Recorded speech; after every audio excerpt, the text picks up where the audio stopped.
মিষ্টি খাও, মিষ্টি মুখ করো, আমার দাদা দিদির মিলন হয়ে গেছে।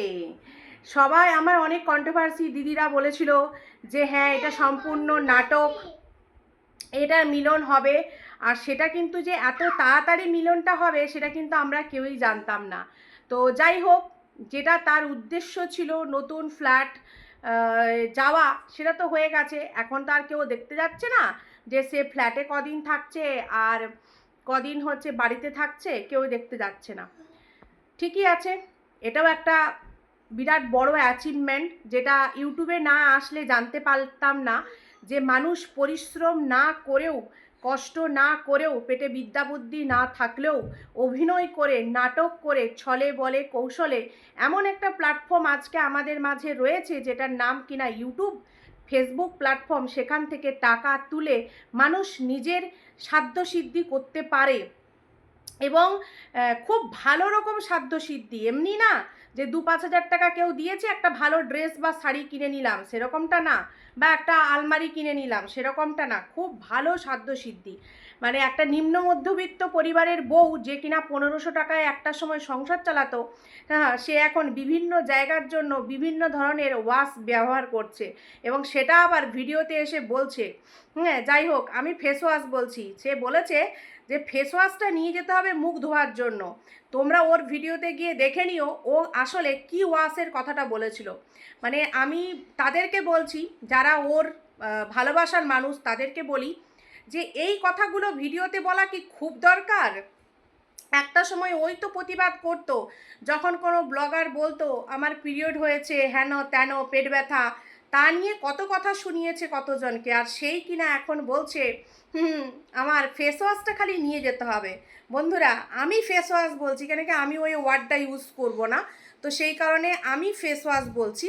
তো তোমরা ওর যেদিন যায় শ্বশুরবাড়ি, সেই ভিডিওতে গিয়ে দেখে নিও ও ঠিক কী ওয়াশ নিয়ে যাওয়ার কথা বলছিল। তো এগুলো ভিডিওতে বলা জরুরি, তাই না? এগুলো বলা জরুরি। তো যাই হোক, মিলন দেখে ভালো তো খুবই লাগছে।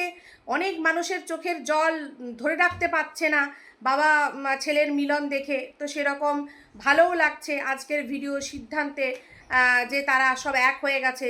আজকে পোষ্যটা ছিল বলে অভিনয়ের এন্ড হলো।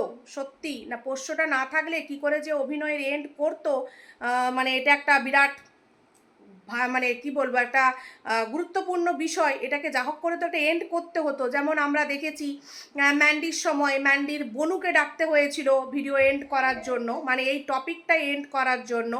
তারপর অনেক কিছু ড্রামা করে তারপর এন্ড করেছিল। তো যাই হোক, আমার দিদি জামাইবাবুকে এতটা কিছু অভিনয় করতে হয়নি। যাই হোক, পোষ্যটা ছিল বলে। হ্যাঁ, পোষ্য দেখো ও সবসময় বাফাদার থাকে। ওরা কখনো কারো ক্ষতি করে না, ওরা ভালোই করে। আরও একবার প্রমাণ হয়ে গেল যে যে মানুষের থেকে ওদের ভালোবাসা, টান, মায়া, মমতা মানুষের ওপরে বেশি। ঠিক আছে, আজকে ওর জন্যই কিন্তু এই অসাধ্য সাধন হলো।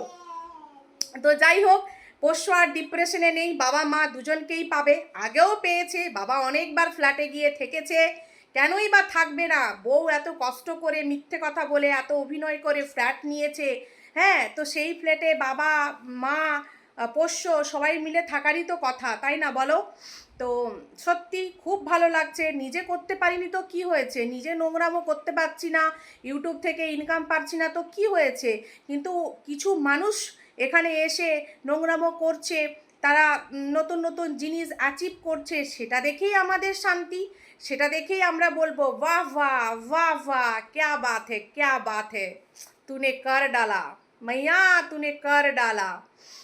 আজকের ডেটে আমার মনে হয় ওয়েস্ট বেঙ্গলেরও যেমন কোনো জায়গা হোক না কেন, 20 লাখের কাছাকাছি, কেন কি একটা ফ্ল্যাট তো কেউ কখনো পুরো টাকা দিয়ে নেয় না, কিছুটা ডিপোজিট করে, কিছুটা ইএমআইতে কাটায়। তো সেই জায়গা থেকে 20 লাখের ওপরেই আমি ধরছি যে কোনো ফ্ল্যাটের দাম। যে কোনো জায়গায় 20 লাখের থেকে মনে হয় ফ্ল্যাট পাওয়া যায়, আমাদের শহরে একটু বেশি, যেহেতু এটা একটা সিটি, মানে স্টিল সিটি, সেই কারণে। তো ওয়েস্ট বেঙ্গলে অনেক জায়গা আছে, বা ও যেই এলাকায় থাকছে, তা আমার মনে হয় ওই টাকার মধ্যে ও ফ্ল্যাট পেয়ে গেছে। আর দুঃখের বিষয় এটাই যে ও যদি বলতো আমি ফ্ল্যাট নিয়েছি, তাহলে ফ্ল্যাটের ভিডিও, এগ্রিমেন্টের দিনের ভিডিও, ফ্ল্যাটের চাবি পাওয়ার ভিডিও, ফ্ল্যাটে রং হচ্ছে তার ভিডিও, এগুলো সবই কিন্তু দেখাতে পারতো। যাই হোক, কেমন ফ্ল্যাট পেয়েছে ওই জানে, আমরা তো কেউ জানি না। অনেক ফ্ল্যাট থাকে যেগুলো কোনো কাজ করা থাকে না, এমনি খালি জানলা দরজা কপাট থাকে। আবার কিছু ফ্ল্যাট থাকে যেগুলো অনেক কিছু করা থাকে, আর পেন্টও করা থাকে, দরজা জানলাও বসানো থাকে, অনেক রকম ক্যাটাগরির থাকে ফ্ল্যাট। তো যাই হোক, কেমন পেয়েছে সেটা ওই জানে। ও তো কোনো দিন এই কথা মুখে উচ্চারণও করতে পারবে না যে আমি সত্যি লোক ঠকানো টাকায় বা তোমাদের থেকে টাকা তুলে ফ্ল্যাট বুক করেছি, তার ইএমআই প্রত্যেক মাসে আমার অ্যাকাউন্ট থেকে কাটছে, কোনো দিনই বলতে পারবে না। আর আমরাও কোনো দিন জানতে পারবো না। ওইটুকুই তোমরা দেখলে যে রাগ করে ফ্ল্যাটে চলে গেল, ফ্ল্যাটে একটা সংসার পাতা হলো, আবার ওই সংসারই থাকবে যেহেতু বর অনেক দূরে যায়, মানে ওই এলাকায় ওই আশেপাশেই থাকে, তো এত রাতে আর সাইকেল নিয়ে বরকে কষ্ট করে ঠেঙাতে ঠেঙাতে ঘরে আসতে হবে না, বইয়ের কাছে ফ্ল্যাটে থেকে যাবে। বাবা দুপুরে এসে রেস্ট করতে পারবে, খাওয়া দাওয়া করতে পারবে। মেয়েটি খুবই বুদ্ধিমতী, আমার দিদিভাই খুব বুদ্ধিমতী, সবার কথা ভেবে, সব কিছু ভেবে তারপরেই কিন্তু ফ্ল্যাটটা নিয়েছে যাতে সবার সুবিধে হয়, বুঝেছো? আর তারপর ভিউয়ার্স তো রয়েছেই, ফ্ল্যাটে যাচ্ছে, কি হচ্ছে, কি খাচ্ছে, সে ভিডিও দেখবে। আবার 1 মাস ছাড়া ছাড়া শ্বশুরবাড়ি আসবে, কি করছে কি না সেই ভিডিও দেখবে। আর আমার দিদিভাই তার তালে তাল মিলিয়ে এমনি করে কাঁদবে, আর তাতেই ভিউজটা খুব আপ হবে, খুব খুব খুব। এবার অনেকে আমাকে বলবে তুমি তো একদিন খুব ভালোবাসতে, আজকে কেন এমনি বলছো? তো বলি বন্ধুরা, ভালোবাসবো, শাসনও করব, যেমন দেখাবে তেমন বলবো। হ্যাঁ, তোমরা যদি মনে করো আমার প্রতি মানে যে আমি ঠিক বলছি না, ভুল বলছি, তোমাদের যদি আমার উপর রাগ হয়, তাহলে আমার কিছু করার নেই। কিন্তু বন্ধুরা, তোমরা নিজেরাও একটু ভাববে যে একটা সংসারে একটা স্বামী স্ত্রীর মধ্যে গণ্ডগোল এরকম হয়, বা জাদু টোনার জন্য বাড়ি ছেড়ে চলে যেতে হয়, বা এরকম একটা সিচুয়েশন, দুজনে একসঙ্গে থাকবো না, কথা বলবো না। আরে কিচ্ছু হয়নি, এগুলো সব তোমাদের জন্য, আমাদের জন্য ছিল। ভেতরে ভেতরে গট আপ সেট আপ সব কিছু ঠিকই ছিল, এবার সেটা তো এন্ড করতে হবে। সেই জন্য দুজনে মিলে বসে গল্প ভালোই দিয়েছে, তোমরাও শুনেছো, আমরাও শুনেছি। তো আমার বক্তব্য আমি বললাম, আমি তো ডে 1 থেকে ওর ফ্ল্যাটের ভিডিও দেখার পরেই বলেছিলাম যে ও ফ্ল্যাটটা কিনেছে। আজও বলছি, ও কোনোদিন ওই প্রমাণ দেখাতে পারবে না যে আমি ফ্ল্যাট কিনিনি, ঠিক আছে? ফ্ল্যাটটা কিনেছে। তো যাই হোক, তোমরাও আমাদেরকে একটু ভিউজ দাও, অ্যাটলিস্ট ফ্ল্যাট না কিনতে পারি, কমসে কম প্রত্যেক মাসে $100ও যদি হয় সেটাও অনেক। $100 মানে ইন্ডিয়ান রুপিসে 4800 সামথিং, তার মধ্যে আবার কিছু টাকা ট্যাক্স কেটে যাবে, ওই টাকা পাওয়া যাবে, মানে ওই 4200-300 এরকম পাওয়া যাবে। তো কেন কি আমাদেরকে তো হেল্প করার মতো কেউ নেই, আর আমরা তো কেস কামারিও আমাদের উপরে কেউ করছে না। যদি কেউ আমার উপরে কেস করতো তাহলে আমি টাকা তুলতে পারতাম QR কোড দিয়ে। তো তোমরা কেউ আমার উপরে কেস করো, বুঝলে? আমার উপরে কেউ কেস টেস করো, বুঝলে? না হলে টাকা তোলা সম্ভব হচ্ছে না। এত খেটে পেটে ফ্ল্যাট এইসব কথা ভাবা যায় না। দেখো আমি এত খাটছি, আমার বর খাটছে, তবুও আমার হল রুমটা এখনও পর্যন্ত পেন্ট করতে পারিনি, বুঝেছো?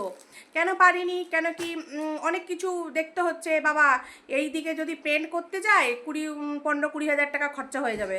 তাহলে আমার ছেলের নামে যেটা আমি ইনভেস্ট করছি প্রত্যেক মাসে, ওর একটা ভালো ব্রাইট ফিউচারের জন্য, বা ওটা ভালো এডুকেশন যাতে ওকে দিতে পারি তার জন্য প্রত্যেক মাসে যে একটা ইনভেস্ট করছি টাকা, সেটা করতে পারবো না। প্রচুর মাথায় চাপ, চিন্তা করে করে মাথার চুল পেকে যাচ্ছে বন্ধুরা। দেখো দেখো মাথার চুলে দেখো পেকে গেছে, দেখেছো? চিন্তা করে করে চুল পেকে যাচ্ছে যে কোন দিকের কোন টাকাটা কীভাবে করলে ভবিষ্যৎটা একটু সুন্দর হবে, বাচ্চাটাকে একটু ভালো করে মানুষ করতে পারবো। কেন কি লিমিটেড পয়সা, তো আনলিমিটেড তো পয়সা আসছে না। যতটুকু গতর খাটাচ্ছি ততটুকুই ইনকাম হচ্ছে। যদি আনলিমিটেড পয়সা আসে তাহলে তো সে এক আলাদা লাইফ বন্ধুরা। তো যাই হোক, আমিও চোখে জল ধরে রাখতে পারছিলাম না আমার দিদির কান্নায়।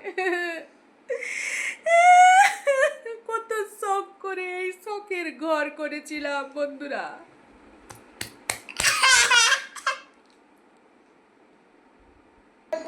শখের মানুষকে তো বিয়ে করতে পারিনি বস, বাবা মার কথা শুনে এমন একটা ছেলেকে বিয়ে করেছি বস। এই কষ্ট করা ঘরে আমি আর থাকতে পারছি না বস। আমার ছেলে চুমু দিয়ে দিল, ওরে বাপরে রে বাপরে রে বাপরে। এই কষ্ট করা ঘরে আমি আর থাকতে পারছি না। আমাকে কোন সদূরে 24 দিন ফ্ল্যাটে গিয়ে থাকতে হয়েছিল। তোমরা জানো না কত ইমোশনাল জুড়ে আছে।